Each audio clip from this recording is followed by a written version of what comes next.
out your car for me? Yeah. Just stand right here. We're gonna just... Yeah, no, that's fine.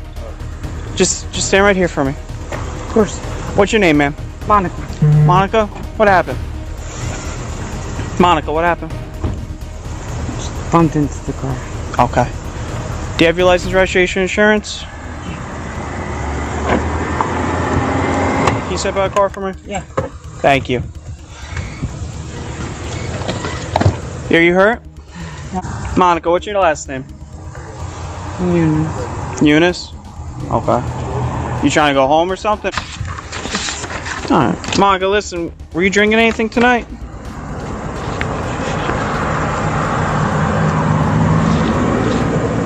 Monica? Yeah. I'm sorry? I'm sorry. No, I was just asking, did you drink anything tonight? I had a glass of wine tonight. You had a what? Glass of wine tonight. A glass of wine? Okay. How long ago? Maybe around an hour ago. An hour ago? Where? Your girlfriend's house or somewhere else? Somewhere else. After I left your house, yeah. Okay. Where was that? What's wrong, Monica? I had a really shitty day today. Really? I'm sorry to hear that. What's going on? Well, I just broke up with my girlfriend. Sorry to hear that. Is that where you're coming from? Yeah, pretty much. Where's your girlfriend live? In Clifton. In Clifton? Okay. She cheated on me, lied on me, and all the above. Okay. 2022 সালের 16ই April আমেরিকার new jersey স্টেটের Verona শহরে doctor ইউনুসের আগের ঘরের মেয়ে মনিকাকে police পুল over করেছিল, কারণ সে তখন মদ্যপ অবস্থায় গাড়ি চালাচ্ছিল এবং তার নিজের মুখের কথায় সে স্বীকার করেছে সে মদ পান করেছে, যেটা ওয়েস্টে বড় হলে এটা আনইউজুয়াল কিছু না। এবং সে স্বীকার করছিল যে তার গার্লফ্রেন্ডের সাথে সে ব্রেকআপ হয়ে যাওয়ায় তার গার্লফ্রেন্ড তার সাথে চিট করেছে, এই জন্য সে ঠিক থাকতে পারেনি সেদিন। অর্থাৎ এতে প্রমাণিত হয় যে মনিকা সে অর্থাৎ ডক্টর ইউনুসের মেয়ে সে সমকামী। এই দুটো বিষয়ই আমাদের বাংলাদেশের ইসলামিক কালচারে গ্রহণযোগ্য নয়। আমাদের ওয়েস্টে এটা খুবই নর্মাল একটা ব্যাপার, এবং কি মদ্যপ অবস্থায় গাড়ি চালানো এটা একটা ক্রাইম, কিন্তু এরকম ঘটনা অনেকের জীবনে ওয়েস্টে ঘটেছে এবং অনেক সমকামীও আছে, এটাও ওপেন এদেশে LGBTQ ইত্যাদি। কিন্তু বাংলাদেশের কালচার এটা গ্রহণযোগ্য নয়, ইসলামিক কালচার তো প্রশ্ন ওঠে না। কিন্তু ডক্টর ইউনুস এখন চারিদিকে যাদেরকে নিয়ে দেশ চালাচ্ছেন এনারা কিন্তু মোটামুটি ইসলামিক।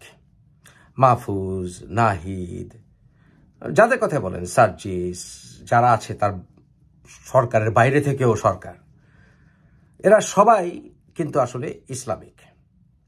হাসনাত আবদুল্লাহ, এদের দাঁড়িয়ে দেখেন না, এবং এদের সঙ্গে আবার শিবিরও এবং হেফাজতও এদের সাথে আছে, রাইট?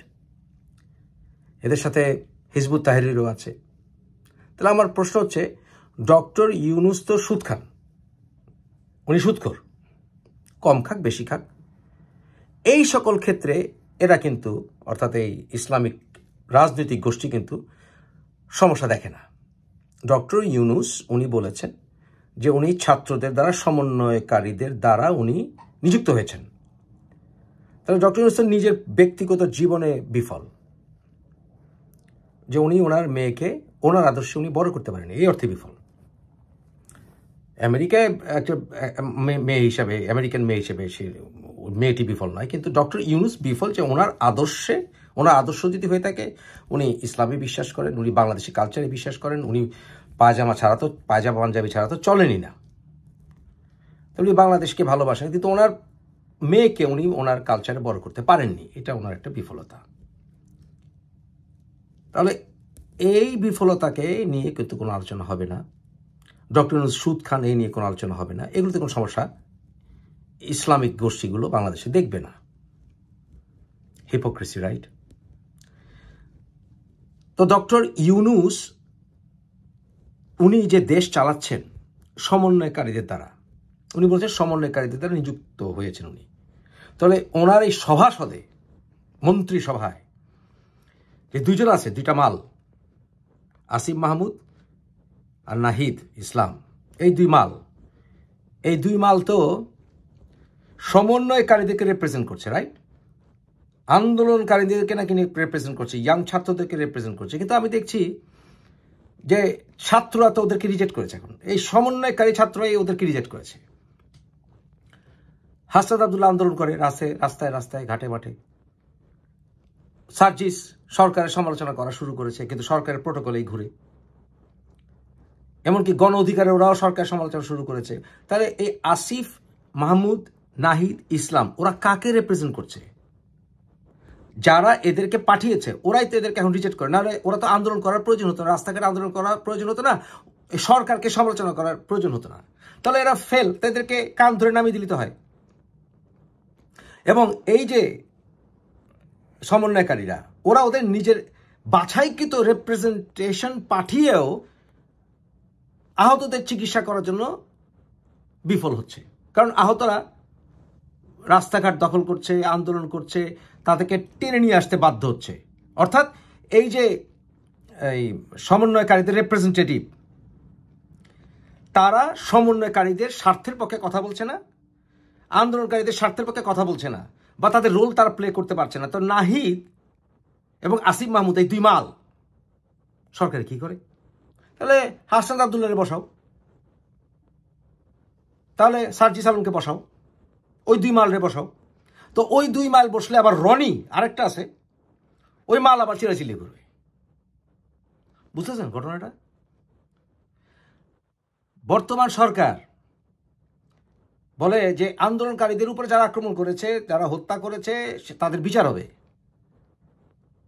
কিন্তু আওয়ামী লীগের কর্মীদেরকে, নেতাদেরকে খুন করেই চলেছে, গণহত্যা চালিয়েই চলেছে, এর কিন্তু কোনো বিচারের কথা বলে না। দেশে যে অশান্ত পরিবেশ, এবং এই সার্জিস আলমরা, হাসনাত আব্দুল্লাহরা, এদের দোসররা যে বাংলাদেশে খুন করেই চলেছে, অরাজকতা করেই চলেছে, গণতন্ত্র বিরোধী কাজ করেই চলেছে 100 দিনের মাথায়, এবং গণতান্ত্রিক অধিকার যে তাদেরকে বঞ্চিত করা হচ্ছে যে কোনো রকম প্রোটেস্ট থেকে, যে কোনো রকম গণতান্ত্রিক অধিকার চর্চার ক্ষেত্রে, এই বিষয়ে ডক্টর ইউনূস বলবেন না। কারণ ডক্টর ইউনূস দেশের বাইরেও বিফল, কারণ দেশের বাইরেও নোবেল প্রাইজ পেলে কি হবে? নিজে পোলাপানি ওনার আদর্শে নাই। আবার দেশেও বিফল, কারণ ওনার যারা নিয়োগকর্তা, এই সমন্বয়কারীরা, ওদের যাদের রিপ্রেজেন্টেটিভ পাঠিয়েছে নাহিদ এবং আসিফ মাহমুদ, দুই মালও ফেলার। ডক্টর ইউনূস কাদেরকে রিপ্রেজেন্ট করছেন? উনি তো আপাত মস্তক ফেলার, আপাত মস্তক ফেলার। কাকু জীবনে 16 আনাই মিশা, 16 আনাই মিশা। আপনার এই কুলো গেছে, ওই কুলো গেছে।